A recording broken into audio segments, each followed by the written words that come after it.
Hi everyone, welcome back to my channel and a return for some Star Citizen Universe news. Chris Roberts is on one of his regular trips to Foundry 42 in Manchester and also to Frankfurt in Germany. Now he's got to be buoyed by the recent anniversary sale, which netted an actual record amount for an anniversary sale. I think about $5.75 million. Now myself, I picked up an 85X and also a ship which I've been after for quite a while, an Aegis Reclaimer. 2.6 is now with the Evercari test group. Now there's still a way to go before we see it go to the normal PTU, then a live release.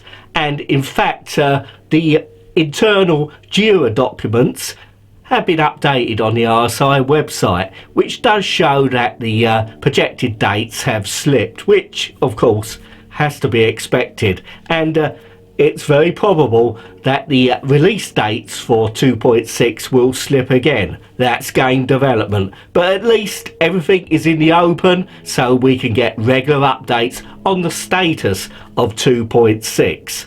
Now 2.6 will of course feature Star Marine and also some flight changes to the flight mechanics and some new ships, the Caterpillar, the 85X, and also some of the new variants with multicoloured skins, the Avenger, the Hornet Wildflyer and the Sabre Comet. Not forgetting the Aegis Gladius. Now, one of the outstanding programs this week, amongst quite a few to be honest, from RSI, was a special subscriber town hall edition where Tony Zurovic, director of the Persistent Universe, that's a guy I can listen to forever to be honest, answered some questions.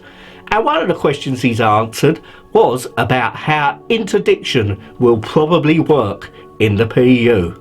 An interdiction device is basically something that allows players or NPCs to pull one another out of quantum travel mode, and as such we expect these to be very popular with pirates that are looking to, say, pull a freighter that's loaded with valuable ore off of the quantum highway far away from UE security forces so that they can basically extract all those valuables and go sell on the black market or something. These interdiction devices are going to have well, one of the problems when we set up on basically creating these things was where exactly we wanted to eject you once you've been caught in the so-called spider's web. And so at first we were thinking, well, we'll bring you out right in close proximity, and that way you're immediately engaged with with the person. Will ensue, yeah. That's exactly it.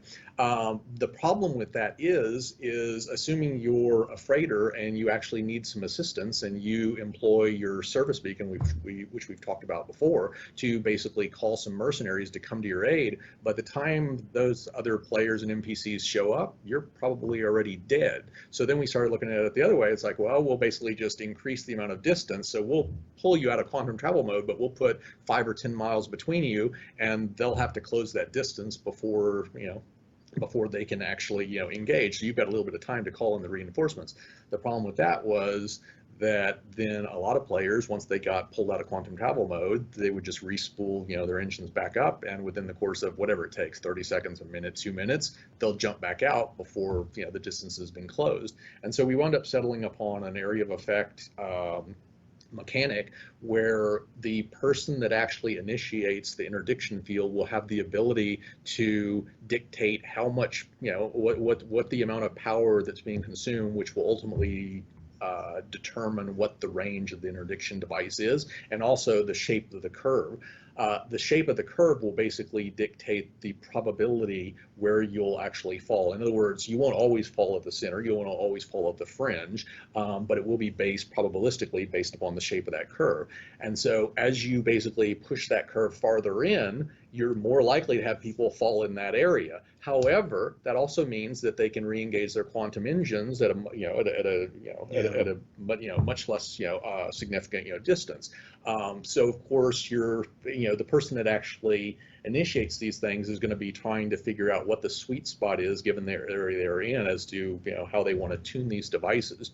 The other thing is that you don't want to just necessarily crank them up to maximum power, because interdiction devices are frowned upon, obviously, by by the law and order society, and therefore, as soon as you flip one of these things on, you become a target not just for UE security forces, but for anybody that's for any player that's aiming to make a quick buck by eradicating these things, and they'll get paid for every single one that they take out. So you either need to be operating these things out on the fringes, or you need to be doing it for very brief periods of time, or potentially just bringing in the area of effect to a very localized area, which means you're gonna catch less flies, and they're going to be able to escape your web more easily because it's so localized, but you're therefore much less likely to be detected.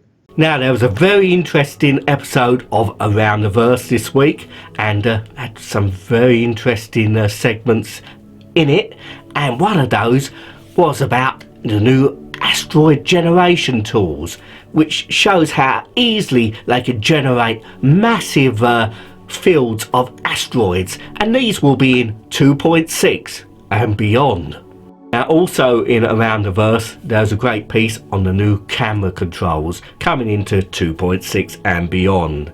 Now, these will feature different angles, different controls, so you can get great third-person shots of your character or your ship in the game. So for content providers like myself, who like to do some maximum fidelity Star Citizen videos, these will be very useful indeed. Now, also in Around the Verse, there is a great segment on the new changes to, not quite the flight model, that stays the same, but it's mainly to do with ship speeds, and really does actually give you some great information, the piece in Around the Verse. So we'll see these come into 2.6, and obviously they could well change in the future. Nothing is set in stone in Star Citizen at the moment, but by all accounts it does make the combat a much more close and personal experience.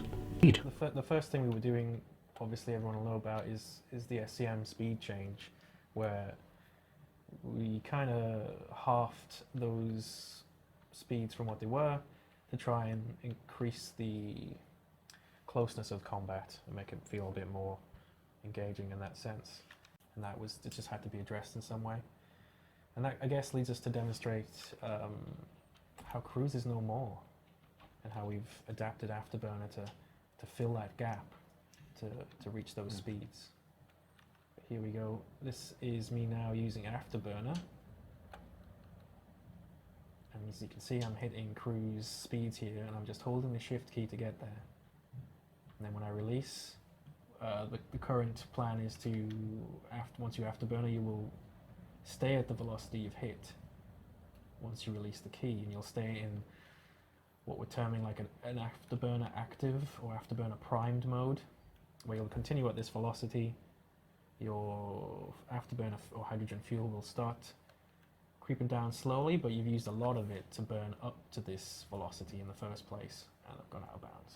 Whilst we have reduced the SEM speeds, the afterburn speeds push you back up there, but the fuel consumption has had a complete overhaul, so you can maintain those faster speeds for longer.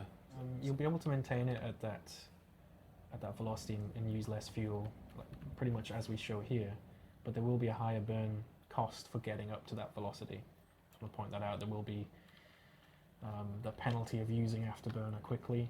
You have to wait a little bit, but if you're using it to get over great distances, you're burning up fast, you'll then truck on as you are, consuming very little. But it's those moments where you have to quickly engage it in a combat situation that might cost you in terms of fuel use. But if people are familiar with how Boost works, it's essentially shortening acceleration times on all of your directional vectors so that you can maneuver a lot faster, and that's what Boost's been used to. If you're sliding off course, you hit the boost key and you get back on course much quicker than you would have done, but at the cost of the fuel. So you'll lose a penalty to that.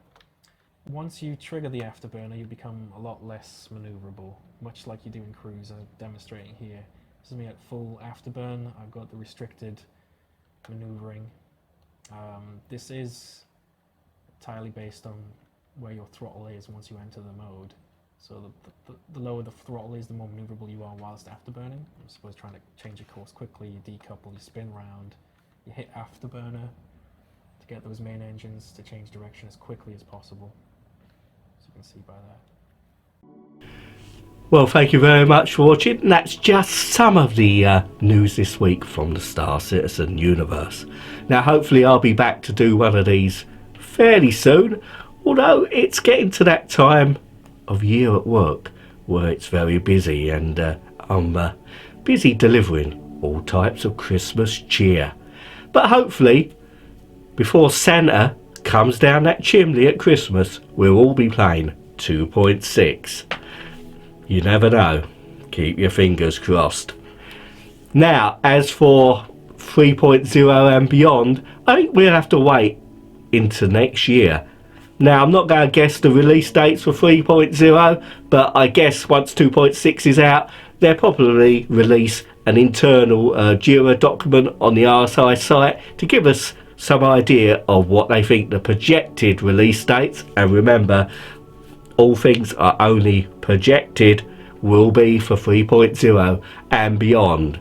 But I'm sure next year is going to be exciting. It's just going to be a question of waiting patiently, and some exciting features will come to the game. Anyway, thank you very much for watching. Please don't forget to like, and it really help the channel a lot, and give me some encouragement if you'd like to subscribe. So until next time, you take care. Bye for now.